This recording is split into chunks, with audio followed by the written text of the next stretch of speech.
A pergunta que me fazem mais frequentemente é: devo abrir atividade ou devo abrir logo a empresa? Esta é uma pergunta em que a resposta é depende. E vai depender muito daquilo que tu precises para ti e para aquilo que tu tens naquele teu projeto, e vai depender também se o teu negócio está validado ou não. Mas isso vamos ver mesmo já a seguir. Se ainda não me conheces, o meu nome é Ana Carrilho, sou contabilista certificada, ajudo empreendedores e empresários a descomplicar os seus impostos. Vamos ao que interessa. Porque é que muitas vezes nós dizemos que abrir empresa pode não ser o melhor passo a dar no início do nosso negócio? Então, preparei uma apresentação para que fiques esclarecido quanto a esta grande dúvida. Então, quando nós temos uma ideia de negócio, geralmente um plano, isto porque muitas das vezes nós começamos a empreender porque ou já estamos fartos de ter um patrão, ou porque os nossos colegas de trabalho são tóxicos e já estamos cansados daquele ambiente de trabalho, ou porque não concordamos com muitas coisas e queremos fazer as coisas ao nosso ritmo e ter a desejada liberdade, que, embora eu possa dizer de primeira mão, muitas vezes esta liberdade é um pouco camuflada, porque muitas vezes nós acabamos por trabalhar ainda mais do que como se estivéssemos a trabalhar por conta de outra. A grande diferença aqui é que estás a trabalhar para um projeto que é teu. No entanto, é preciso ter muita atenção aqui quando nós vamos começar e quando nós vamos legalizar o nosso negócio. Então, o que é necessário é nós validarmos testar o nosso negócio antes da formalização. Ou seja, antes de dares o passo de abrir atividade ou abrir empresa, tu deves testar primeiro o teu negócio. E o que eu costumo aconselhar é: abre apenas atividade como trabalhador independente quando já tiveres o teu primeiro cliente. Porque muitas vezes o que nós estamos aqui a falar é que podes eventualmente perder alguns benefícios e que podem dar jeito um bocadinho mais para a frente. No caso, muito importante, que é, se tu pensas em abrir uma empresa, existem custos iniciais que tu vais ter que acarretar e vais ter custos fixos também, mesmo que tu não fatures. Enquanto que, como trabalhador independente, hum, abrir atividade não tem qualquer custo, portanto, essa parte é mais simplificada, mas aqui o teste é não. Valida o negócio, testa, se está a funcionar bem como trabalhador independente, já está a escalar, já está a ter um nível de grande evolução, já fatura acima dos 35, 40 mil euros, então vamos olhar para os números e vamos perceber se vai compensar abrir empresa ou passar até para o regime da contabilidade organizada. Então, quando nós estamos a falar de abertura de uma empresa, esta abertura da empresa tem vários custos associados. Enquanto que abrir atividade nas finanças não tem qualquer custo, basta fazê-lo no portal das finanças. Para abrir uma empresa, o primeiro passo que eu digo que é fundamental e que muitas vezes acontece ao contrário é: primeiro falem com um contabilista, verifiquem se estão realmente preparados para dar esse passo, porque existem várias nuances que não existem como trabalhador independente. E se tu estás a querer abrir uma empresa, que seja algo que tu comeces com o pé direito e não que comeces já de uma forma que não é, que não é a melhor para ti. Então, quando nós queremos abrir uma empresa, nós temos aqui vários custos associados. Um deles é o certificado de admissibilidade. O que é o certificado de admissibilidade? É o nome que tu vais escolher para a tua empresa. Por outro lado, se tu não queres ter este custo, podes aderir a um nome que já está pré-aprovado, que é a Bolsa de Firmas e Denominações, em que tu aceitas um nome que já está aprovado, não tens de pagar qualquer custo, e está pronto a usar. Portanto, isto são vários exemplos de nomes. No entanto, eu preferia, na minha opinião, a não ser que precises mesmo de abrir empresa o mais rápido possível, usar um destes nomes, mas nós temos aqui alguém que tem muita criatividade para este nome. Portanto, basta pesquisar para ver, portanto, é a Bolsa de Firmas Denominações.justiça.gov.pt. Para fazer a abertura da empresa, tu podes fazer de forma online, primeiro, o que eu aconselho mesmo é fazer com um advogado, um solicitador, que eles é que estão mais capacitados para fazer a abertura, portanto, para fazer um contrato da sociedade. Podes escolher abrir uma sociedade unipessoal, quando tem apenas um sócio, ou com dois ou mais sócios, sendo uma limitada. Muito importante também, quando for abrir esta empresa, quando nós vamos fazer o pacto, o contrato de sociedade, no fundo, é explicar muito bem o que é que nós vamos fazer, porque sempre que existe alguma alteração ao CAI, ao objeto social da empresa, nós temos de voltar a pagar estes custos. A morada, onde é que vai se situar? A sede da empresa, quem são os sócios da empresa e, muito importante, o capital social. Eu tenho visto muitos erros que começam logo no capital social. Colocar um capital social de 100 euros, os 100 euros nem sequer dão para o custo mensal do contabilista certificado. Portanto, se não estás a prever faturar muito logo no início, tu tens que investir no teu capital social da empresa para que esse dinheiro consiga suportar os custos iniciais, os custos dos primeiros meses, em que podem eventualmente ser mais fracos. Voltando aqui ao assunto, a abertura da empresa online, 220 euros, se for diretamente na conservatória, são 360 euros. Depois vamos ter despesas com o advogado, vai muito depender de advogado para advogado, mas eu, se fosse a ti, contava sempre com 250 euros. Vai ser necessário o RCBE. O RCBE é um documento que atesta o nome dos sócios, onde é que eles moram, pois em caso de existir algo com a empresa, sabem identificar onde é que estão os sócios. Estes valores, este RCBE também tem um custo, eventualmente podes fazê-lo sozinho através do portal.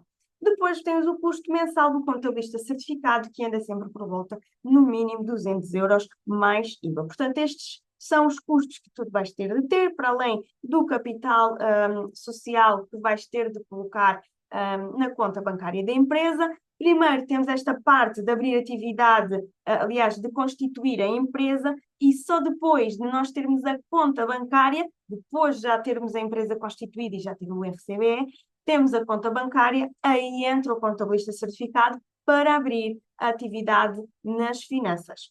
Portanto, vai ter de abrir com o seu número de contribuinte, e é sempre muito importante que há prazos a cumprir aqui, ou seja, 15 dias após a constituição da empresa. Caso ultrapasse, pode haver coimas. No caso do IVA, que são agora os impostos que vamos falar a seguir, na parte do IVA, nós já temos uma novidade que surgiu agora a partir de 1 de julho de 2025, em que as empresas já podem estar também no regime de isenção artigo 53, se não estiverem a prever faturar mais do que 15 mil euros por ano. Sinceramente, na minha opinião, vai muito depender do tipo de empresa que tu tens. Geralmente todas as empresas, mesmo que não faturem, que estejam numa fase mais de investigação, numa fase mais embrionária, têm vários custos associados e todos esses custos têm IVA. Temos, por exemplo, o contabilista, que já tem a fatura que tem o IVA. Portanto, se nós estamos no regime de isenção, nós não podemos cobrar IVA aos nossos clientes, mas também nós não podemos deduzir o IVA das nossas despesas. Existe o regime do IVA trimestral, então sempre que estamos a prever faturar mais do que 15 mil euros o ano, vamos ficar no regime do IVA. De 3 em 3 meses temos a declaração do IVA, temos de pagar IVA ao Estado, e existe a invenção do artigo 9º para atividades específicas, como, por exemplo, os médicos, os psicólogos, os nutricionistas e por aí além. Para o caso dos impostos, temos o IRC, portanto, se nós formos na nossa ótica de trabalhador independente, temos o IRS, no caso da empresa, temos o IRC. A taxa do IRC pode variar entre 16% a 20%, portanto, vai depender depois do valor do teu lucro. E não esquecer que não é só aquele valor e pronto. Muito importante é que, neste caso aqui, na contabilidade organizada, nós fazemos o cálculo com base no lucro, que é a diferença entre aquilo que tu vendeste, os teus rendimentos e as tuas despesas, os teus gastos. Depois, para além disso tudo, existem várias despesas que, embora sejam aceites na contabilidade, não são aceites na fiscalidade. Vou dar um exemplo muito simples. Se tu tens um carro, vamos supor, tens um carro a gasóleo de 5 lugares. O IVA é dedutível, no caso do gasóleo, a 50%, mas é sujeito a uma taxa de tributação autónoma. E depois, tudo o que seja relacionado com aquele carro, o IVA não vai ser dedutível e vais ter de pagar a tributação autónoma, que é, no fundo, uma taxa sobre aquele tipo de despesas, porque é, porque é que um empresário que tem sei lá, olha, vamos supor, um contabilista, não é? Para que é que um contabilista vai precisar de um carro de 5 lugares? Então, eles cortam muito certas despesas porque consideram que pode ser aquela situação de uso pessoal e não para uso exclusivo da empresa. Para a parte da segurança social, é muito importante aqui esta parte. Porquê? Porque se não estás a descontar por mais lado nenhum, é necessário teres um salário da tua empresa. É verdade. E isto muitas vezes pesa aqui um bocadinho. Mas vou-te dizer que o mínimo para tu descontares é o IAS, que está fixado agora em 2025 em 522,5 euros. A taxa da TSU é 34,75, ou seja, mensalmente Segurança Social, tu vais pagar 181,57. É claro que se não estás a descontar por mais lado nenhum, é obrigado a tirar um salário da empresa. Se não tiveres dinheiro suficiente para tirar o valor do ordenado, tens de obrigatoriamente pagar e contribuir para a Segurança Social, ok? É obrigatório. É uma espécie também de uma proteção para ti, não é? Porque não ficares descalço. Se estás a trabalhar, abriste uma empresa, mas continuas com a tua atividade aberta, estás a descontar por lá, então não és obrigado a ter salário. Muito importante aqui que, no caso de uma empresa, não existe esta figura da isenção de 12 meses da contribuição, ok? E vamos agora falar um bocadinho também de uma parte que é da gestão financeira. Ou seja, tens de ter um programa de faturação para tu faturares. Existem várias opções gratuitas no mercado e que são certificadas pelas finanças. Não tem problema nenhum em usar o software gratuito. Uma parte também muito importante é a conta bancária da empresa. Aqui tem de haver uma separação e é tão difícil, a mentalidade da pessoa, porque muitas vezes o que é que acontece? Acontece que eu vou às compras e esqueço-me do cartão da empresa e lá vai mais uma despesa em que eu pago com o meu cartão pessoal. Embora aconteça muito frequentemente, não é muito bom. Nós temos de pensar, ok, o dinheiro é da empresa, aquelas despesas são da empresa, eu não vou usar o cartão da empresa para eu ir ao talho comprar carne, não é? Então, é muito importante esta separação. Dinheiro da empresa é o dinheiro da empresa, o nosso dinheiro pessoal é o nosso dinheiro pessoal. E outra parte que é todos os movimentos bancários têm de ser justificados. Tudo aquilo que entra tem de ter uma fatura de venda ou de prestação de serviços, e tudo aquilo que sai tem de ter uma fatura, um documento justificativo, nem que seja por salário, tens a guia da Segurança Social para justificar a saída do dinheiro, tens uma fatura de um prestador de serviços ou de uma mercadoria, portanto, tudo aquilo que entra e tudo aquilo que sai tem de estar justificado. Portanto, estas são aqui as regras fundamentais. Qual é aqui a minha recomendação? A minha recomendação primeiro é testa o teu negócio como trabalhador independente, aproveita as isenções, a isenção do artigo 53, em que até 15 mil euros não cobras IVA ao teu cliente e esse dinheiro também pode alavancar aqui um bocadinho. Os 12 meses da isenção da Segurança Social, em que também te pode dar aqui alguma almofada financeira para poderes avançar mais com o teu negócio. Deves crescer e consolidar também o teu negócio, desenvolver uma base de clientes, uma faturação mais constante. No início do negócio é muito típico um mês faturar, no outro mês depois já não faturar e as coisas não estarem constantes. E só depois, quando já estiveres com uma faturação muito boa, já estiveres a pagar muito de impostos, pode ser sim aí quando o negócio já tem aquela estrutura, escalar e avançar para a abertura de uma empresa. É claro que isto vai muito depender daquilo que tu pretendes. Eu estou a lembrar-me, por exemplo, que em caso de quereres fazer um projeto em que vais obter ou querer concorrer a um programa de fundos europeus, é mesmo obrigatório teres contabilidade organizada. Embora não seja obrigado a ter uma empresa, podes sempre fazer a passagem do regime simplificado com o trabalhador independente para a contabilidade organizada. Essas opções geralmente são sempre tomadas em janeiro.